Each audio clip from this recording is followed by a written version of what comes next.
Hello YouTube, it's great to have you back for another episode of our Let's Play, Twisted Dunes on the Oasis map. I'm your builder, New Build Cities, NBC for short, and today we're going to go ahead and rebuild the highway. I'm going to do something for the first time in my City Skylines career, and that is unlock all milestones.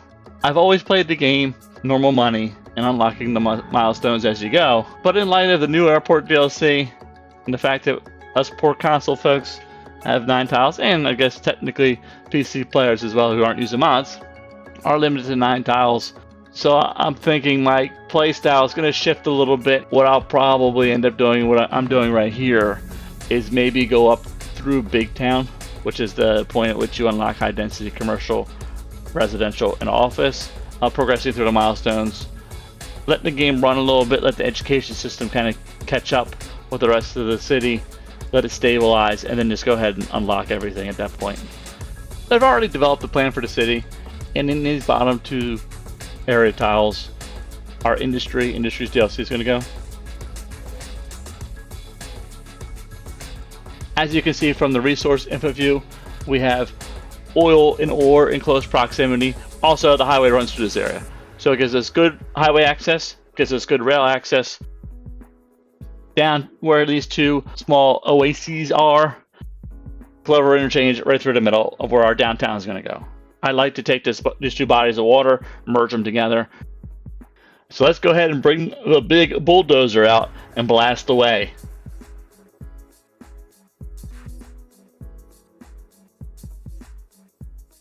Get rid of any trees that are in the way, and there's sticks and stones and rocks and all that stuff.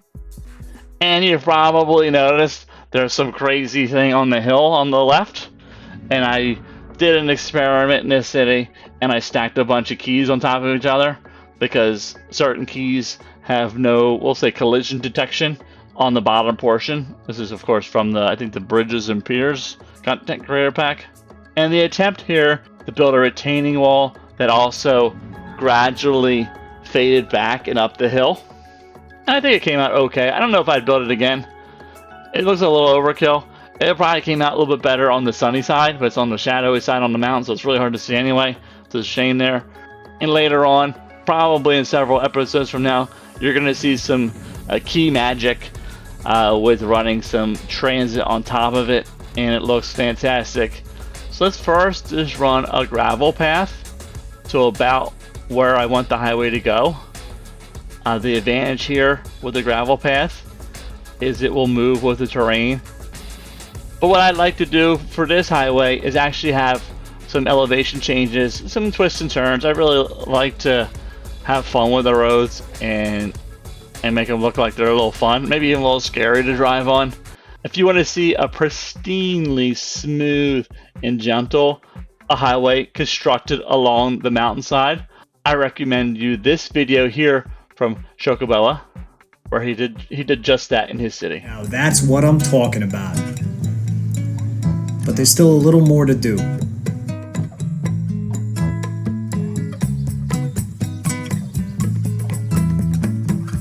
We should finish upgrading these tunnels to 3-lane highways, like the Content Creator Pack viaducts.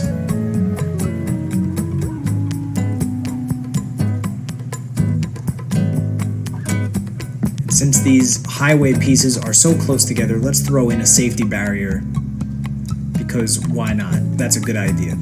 Thank you, Chocoboa, for building a beautiful highway. I encourage you guys to check out Chocoboa's channel and other City Skylines content creators that are part of the NBC family by checking out my featured channel section. Now let's get back to creating our windy up and down highway.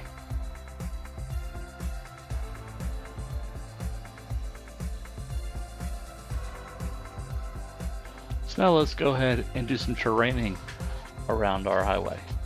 That's one of the advantages of using the gravel path to kind of plot your highway route. We can then go ahead and terraform it while the gravel path is still there. And then, as you'll see in a few moments, we'll run our highway right on top of our gravel path, destroying it in the process as we lay the highway. What I'm trying to do here is carry forward the existing mountain where the keys are attached to. That way it looks a little bit more natural I guess if we kind of carved our way a little bit through a hill and pushed some of it back to place the highway, like that will eventually kind of wrap around the city.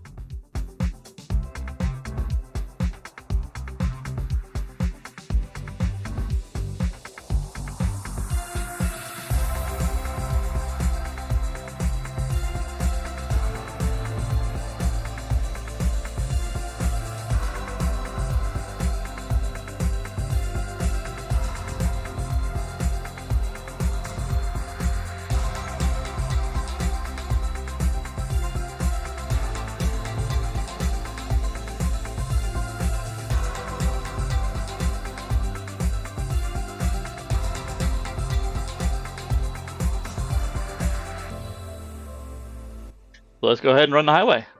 And I'm just going to use the freeform tool. I think I mentioned it in the last episode. If you didn't get to see that, of course, I encourage you to take a look at that one. It was a good episode where we built a very beautiful European suburban themed residential neighborhood, as well as commercial and office. But what I was saying in that episode, and which of course holds true in this one episode as well, is the freeform tool gives you a lot of, well, freedom to draw your roads how you want to and create nice gentle curves. It's a little strange to operate in the beginning. It's just one of those tools that's just maybe not quite as intuitive, obviously, as the straight and the curve tool.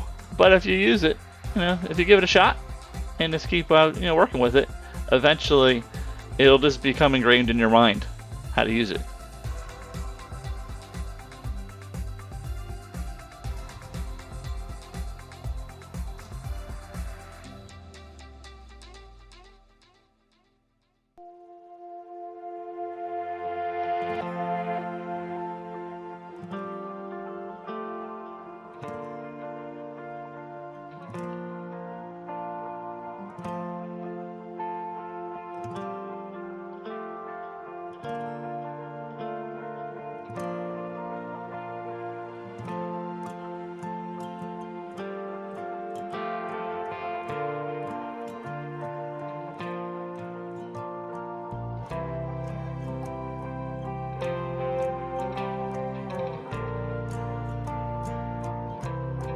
Well, we have both our highways in, and it looks good.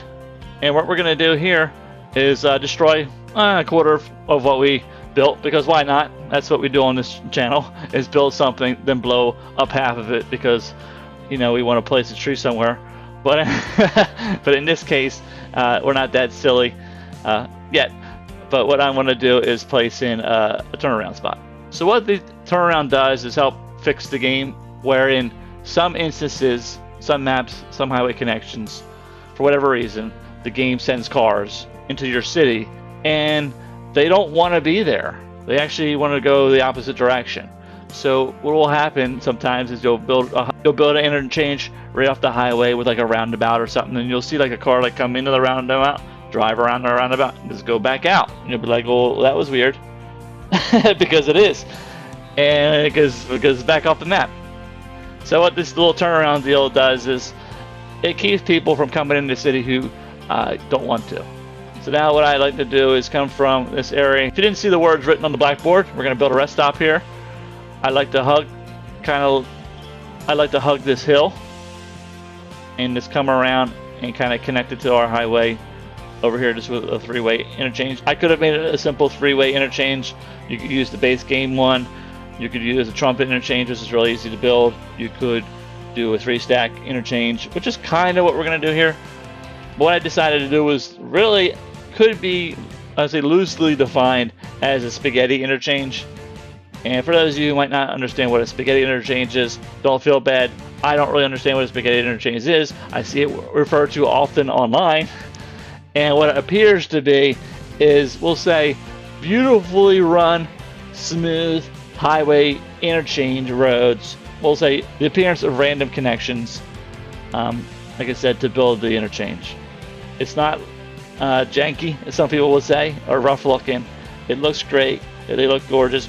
And oftentimes you'll see them more emphasized on like a 4 or 5-way interchange. And of course, you have the most creativity because you have, like, say, 5 different directions that you have to connect to. So there's many possibilities, permutations to do that. Whereas here we're doing a 3-way interchange. And like I said, you could probably loosely classify this as a 3-way stacked interchange. It's a little kind of like peeled out and spread out more. And I would say this is a light bowl of pasta with a little bit of olive oil, Parmesan cheese. And it's coming along real nice so far.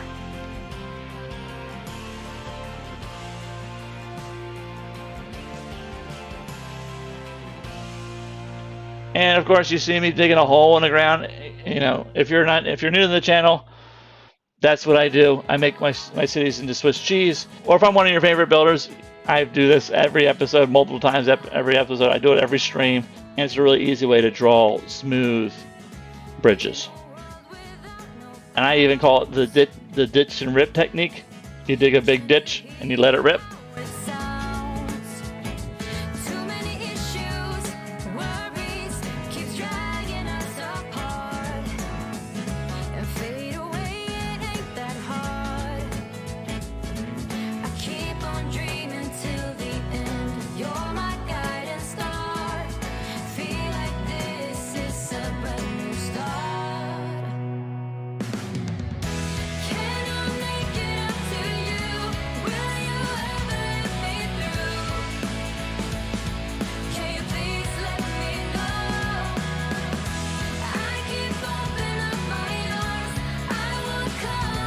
Now let's build our rest stop. Since we're going to connect this highway and run it to kind of like the interchange that we started making, of course we haven't finished it.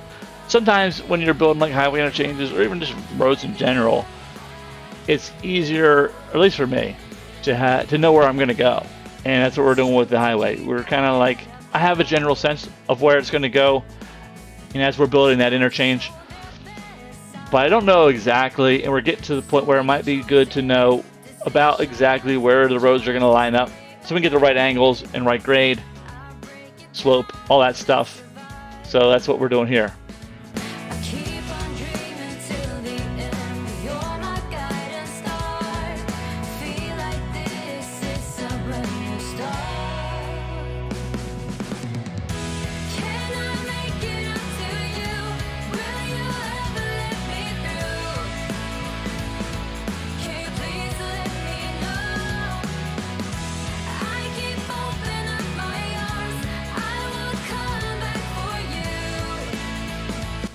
Now let's build our rest stop.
And I'm just trying to get the angle of approach to these roads correctly between the rest stop and the highway itself.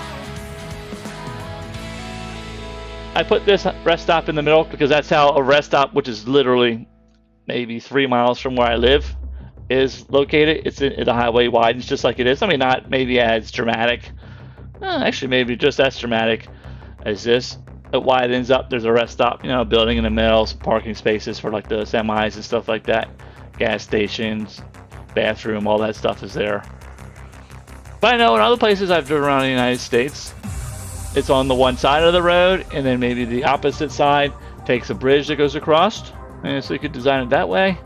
They might have one that's on the side of the road, and only that side of the road has access to it, but maybe a few miles up There's one on the other side of the road, so that one, so those folks can go to that one. There's many different designs.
So what I want to do here is put a road underneath this bridge. This is going to be a challenge because we got to go both up towards the mountain and down below into the left here in a short space. So we don't have a lot of room to make that happen. So what I'm kind of thinking is I always want to draw it just to see it.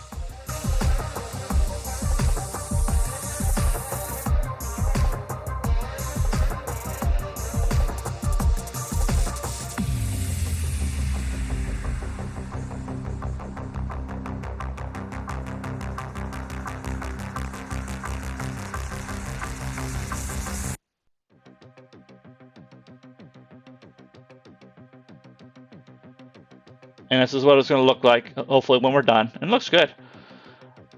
And now, once again, we have roads to land to, a place to start and a place to go. And what I'm kind of thinking is, if we get this road to dip down like one tick, we'll say, when you need to raise a road above an existing road, you got to go 3 ticks or 3 increments when set to the finest tuning. And of course, I always suggest that you do set your height adjustment to the finest precision, because, well, it gives you the most control and precision when you're building your roads.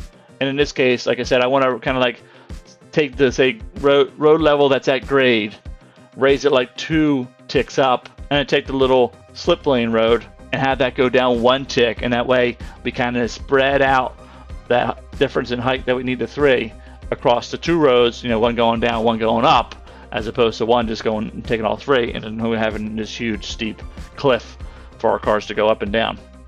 And I'm also a big fan of using the land.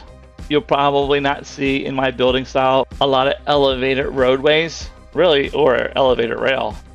But for most part, I keep things ground level, and I try to manipulate the ground to get height, like I did here. And the reason I do that, I don't know, to me it's just more realistic.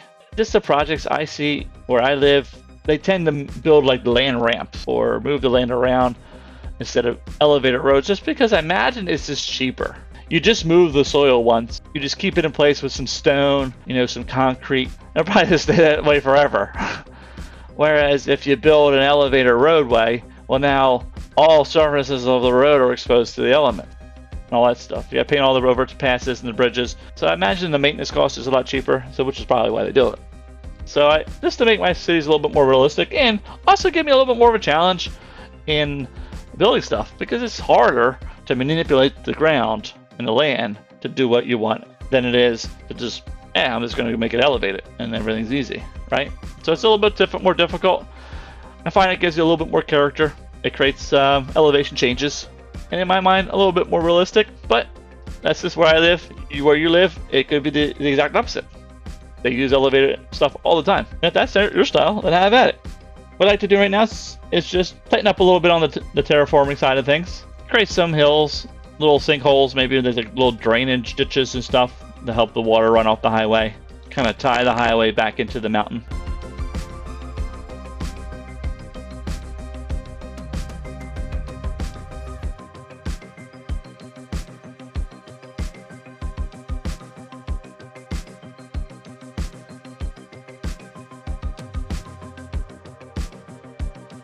Now let's go ahead and just smooth out this little bit here.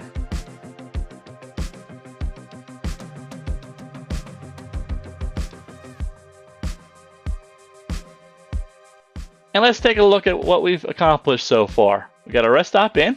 It started. It looks pretty good.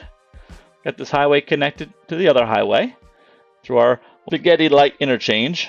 And we got our highway ran across all these keys here. And I think that's a good place to stop it.